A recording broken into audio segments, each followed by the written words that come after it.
Malano or malan? Manala? Mani or espero? Oblero? Obrero? Ah? Pagar? Cargo? Pataksil? Sabado? Sanidad? Bayan? Tangali? Tumbok?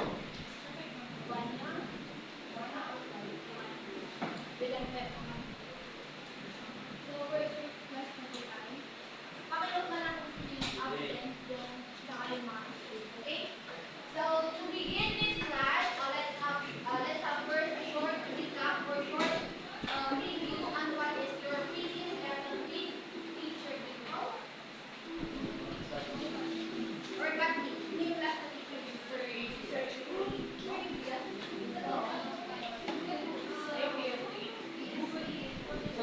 ay, Google Meet. Yun yung last na. Okay. Sir, now, ano ang discussion niyo with It is also about incident. incident report? Hindi ba talaga? Ano memorandum? Memorandum. Okay, so can you tell me or can you differentiate what is memorandum and incident report? Other hand.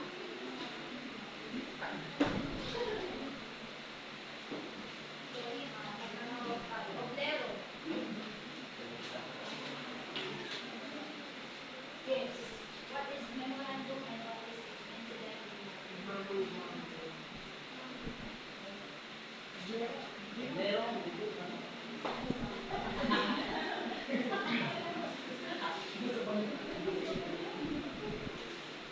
What is memorandum? O yung isa lang ay memorandum or incident report?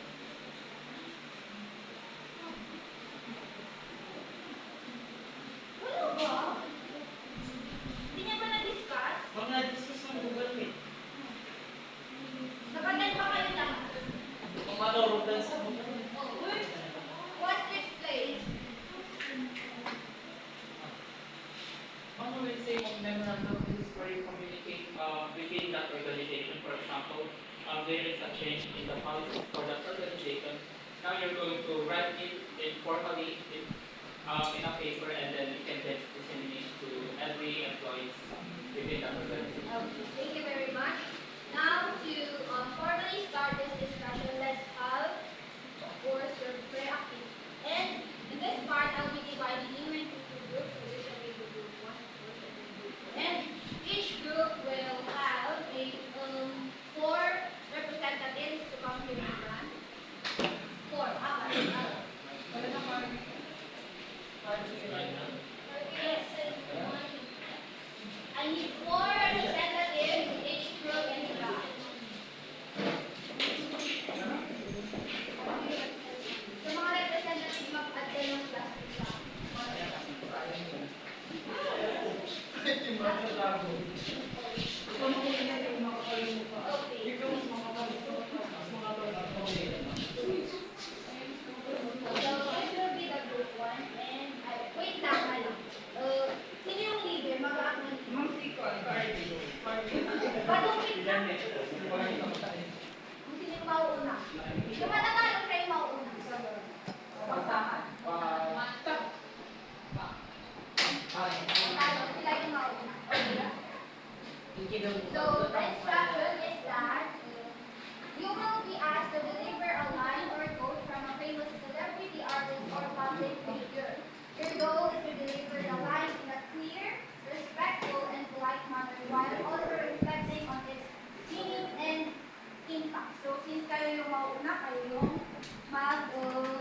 Mic test.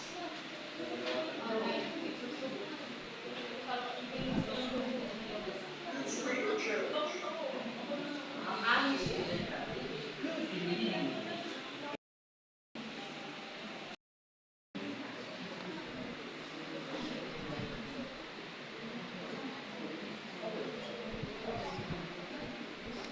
ako na sa sino gusto sa akin?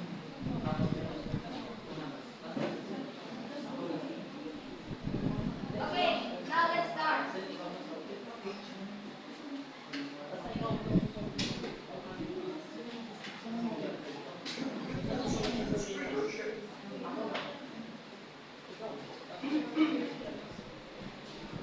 Okay na?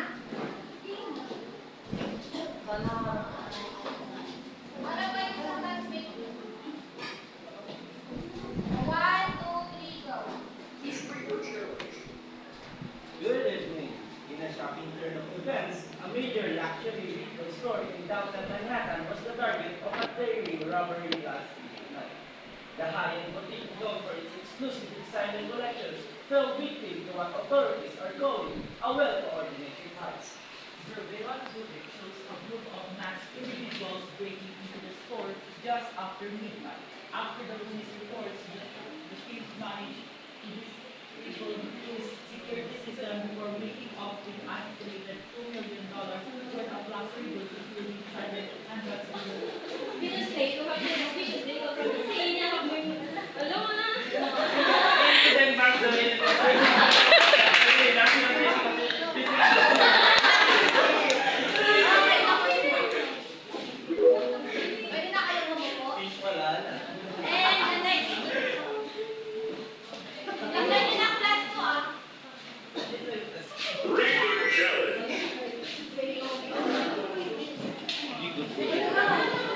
about social media. Social media is a big part of our lives now. We have used it to connect friends, share ideas, and even learn new things. It allows people to communicate from anywhere in the world.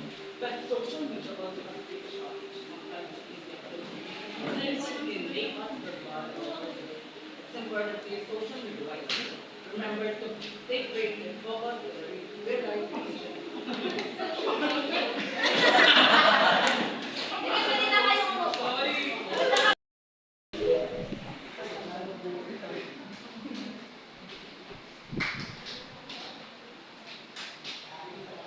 Okay, now before we proceed to our main discussion, can you please read our learning objectives? Everyone?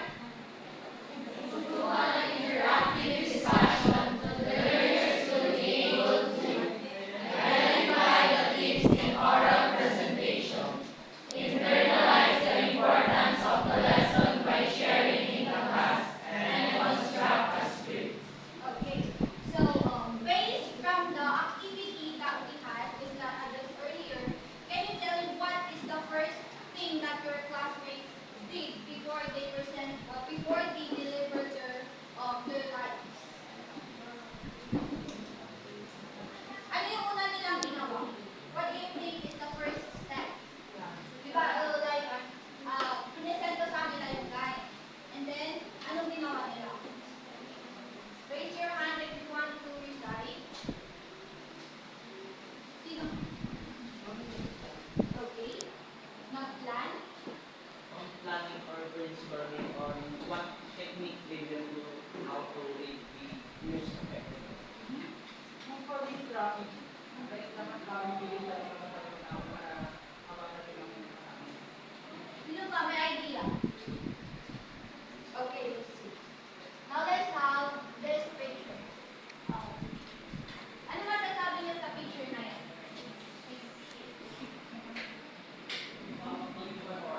Speaking.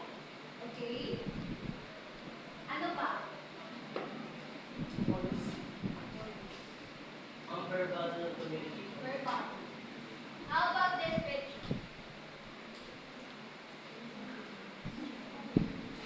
Presentation.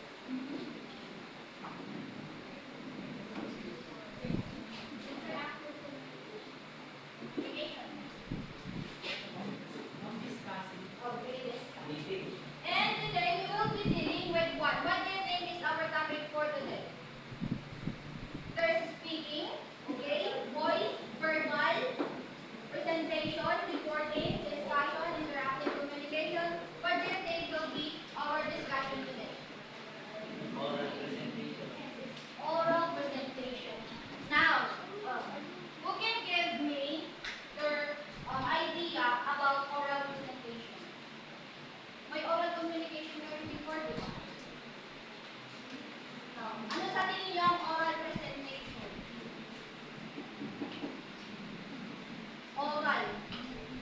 mean when we say oral?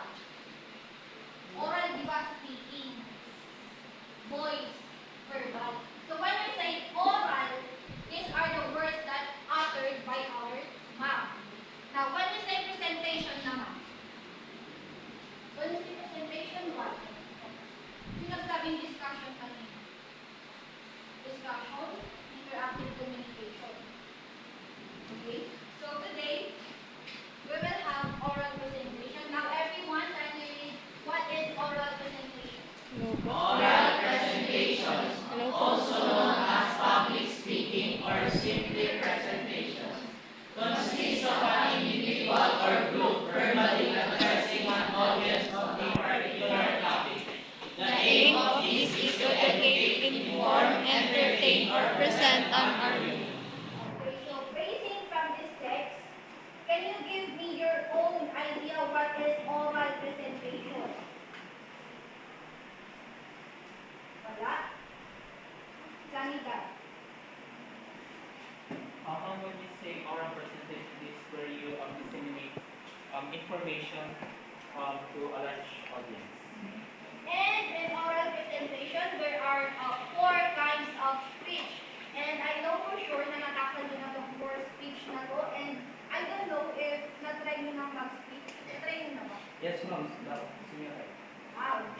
So can you tell me what do you think is the 4 kinds of speech? Yan na yun. Narinig ko. Itong isa. Ano?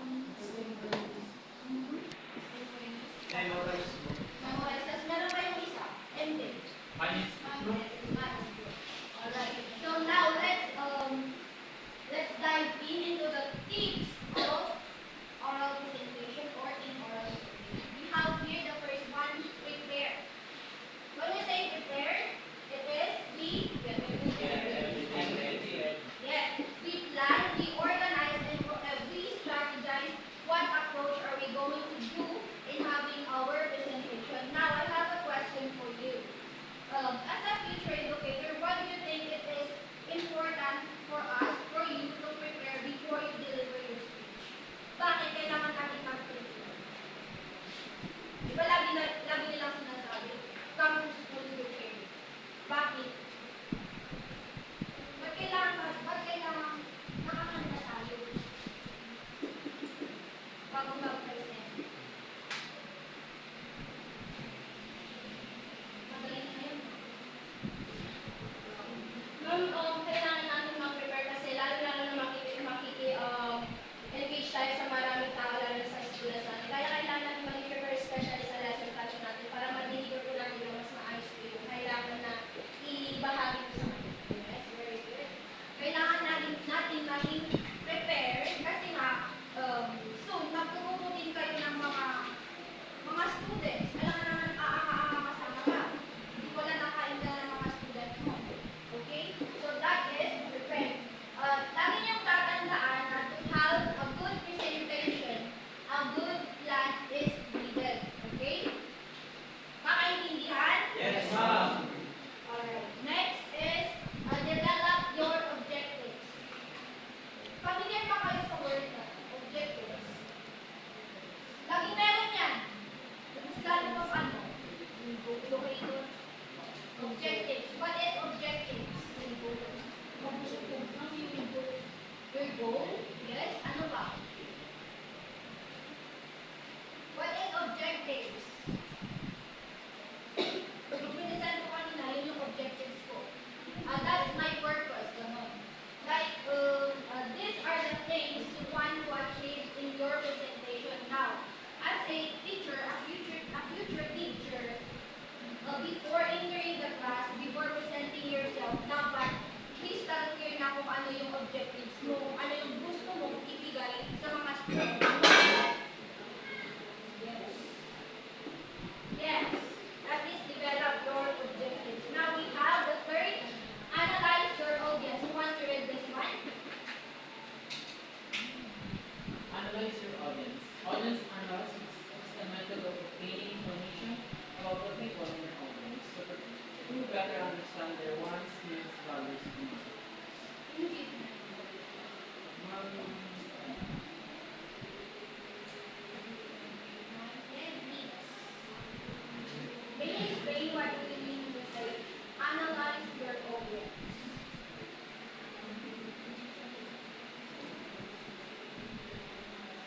This is where you analyze or know your audience. Pwede mo silang i-category as sa mga gender, age, or purpose ng LGBTQ. Say for example, you are invited na maging guest speaker sa alma mater mo. Of course, yung mga listeners mo doon, yung mga graduates. Okay, so, syempre, yung sasabihin mo sa kanila, like, yung message mo sa kanila is like yung inspirational message, yung mamomotivate sila to continue their career or goals. Alam naman kasi, for example, you are a teacher ka na, and then na-assign ka sa grade 7 students. Alam naman na yung ituturo mo sa kanila, literally, is sa mga anak, di ba? That's why it is important for you to analyze your audience, for you to be aware, and for you to choose a topic that is suitable sa gusto nila, sa interest, of course, and also sa category na meron sila. Kung grade 7 sila, ano yung nararapat na topic para sa kanila? Is it literary criticism? So, maiintindihan ba nila? Alam na ba nila mag-critic? Okay.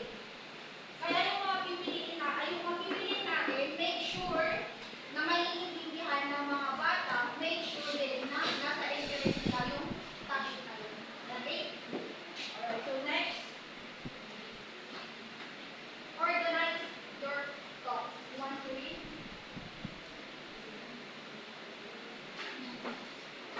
Organize your thoughts.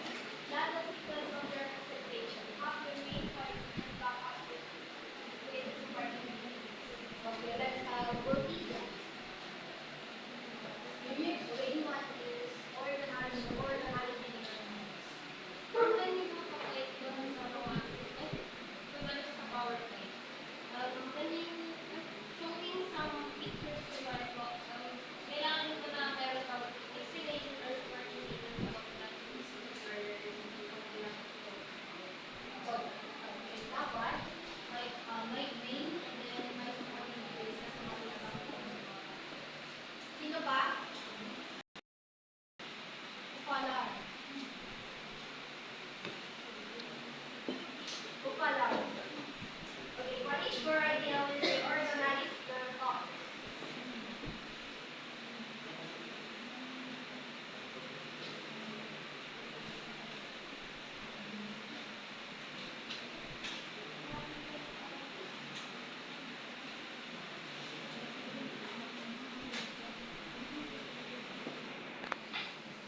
Sige, Hen. From the word itself, organize. Ayusin mo yung pagkakasunod-sunod na i-present mo sa mga bata or students mo para like hindi magulo. Because all your presentation mo and then you should have a clear explanation of it para hindi Okay, so sabi nga ni Bansa, you should have a clear explanation of it. You should master the flow and sequence of your presentation for the students to grasp the information easily. And you also need to pinpoint what is your main idea, and then back-upan mo na lang siya ng supporting details mas madali. Now next, create or put visual aids. What is visual aids? Hindi na lumago sa inyo. Visual aids. Pictures. What else? Videos.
in every, like, may i-explain ka, you need an example.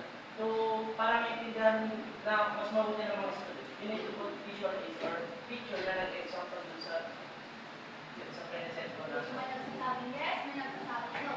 But for me, it depends pa rin sa topic. Okay, it depends pa rin sa topic mo. Pero, ang kagandahan ng items, like, pag nawawala ka na, like, you don't master really your presentation. Like, pwede kang mag-quiz na lang dun sa items. Like, maano na ulit yung mind mo.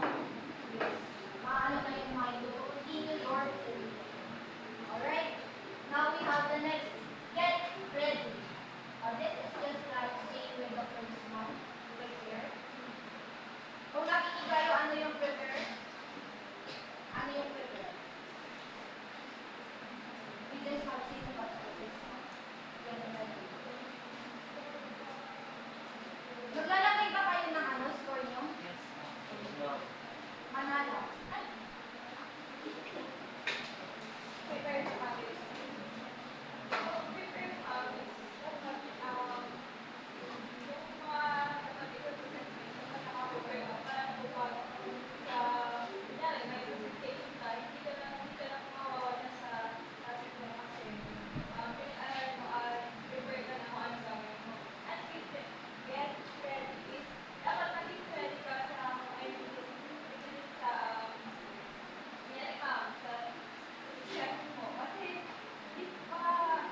example po, may tatanong yung student, tapos po na kailangan po nila na masagot po yung gusto nilang answer na hindi mo maintindihan. So dapat, ready ka na sagutin yung mga sagot nila at para po maintindihan mo. Okay, thank you very much. So, in what ways we get ready? For example, representation tayo kinabukasan. Ano yung ginagawa niyong preparation? Magbasa, mag-research, mag-take downloads, okay? So, it is important for you to get ready before entering the class. Kasi sabi nga na, pag may nagtanong sa'yo, ready kang sagutin. Hindi ka nakakatawa. Okay? Next, assert yourself. Now, what do you mean when we say assert? Assert. Are you saying that yes? Then, okay, so to define assert, this is the first line. Can you read? The act of being confident. Okay.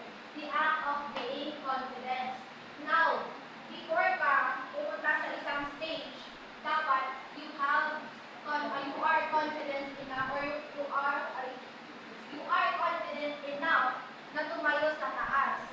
Because pag nakita ng mga audience mo na nag-shake ka, like aligaga ka, syempre, sasabihin nila masinayan, hindi na alam yung ginagawa niya. Like that.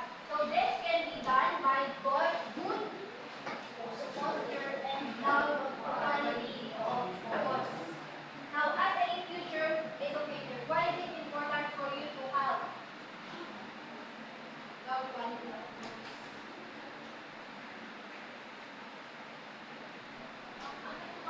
Siyempre po yung mga students na nasa likod, napapasyato kang hinustos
Mas important ang justice kasi iba yung mga niload na mga nag-programs, mga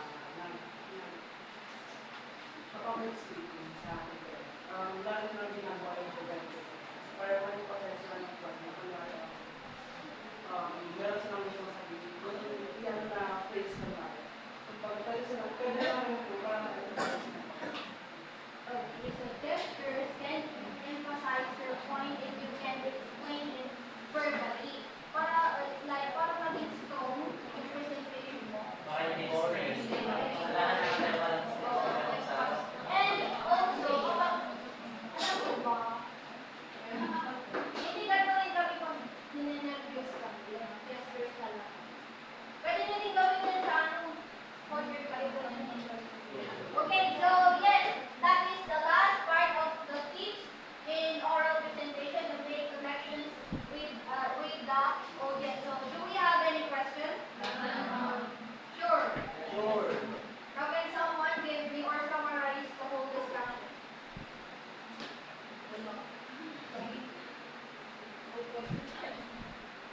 Yes, Ella. What are the 6 tips oral presentation? What are the 6 tips? Or be prepared, get ready, make connections with the audience.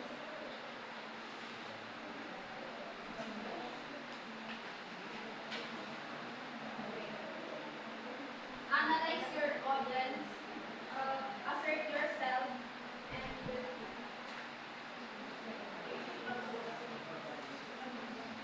develop your objective. Okay, thank you very much. Now for the last question. As a future educator, why is it important to have this 6 oral presentation? Ano ba yung Science. Bakit? Why is it important? Bakit? Bakit? Bakit mahalaga ang mga tips na to? Special mo na, future educator kayo kasi. Bakit? Bakit kailangan yung mag-prepare, assert yourself, make visual aids? Bakit? Wala. Jimenez. Ang importante po yung tips na yun for us to be prepared na po. And the lesson that we discussed in front of all the students. Kung hindi ka po kasi ready sa pag-discuss, syempre po hindi mo po ma-disseminate yung information na gusto mo po ibigay sa students. So, it's important po yung mga tips na yun para sa atin. To us to have a good presentation and the class. So, thank you very much, Miss Jimenez. How about Kapaksil? Tawag mo na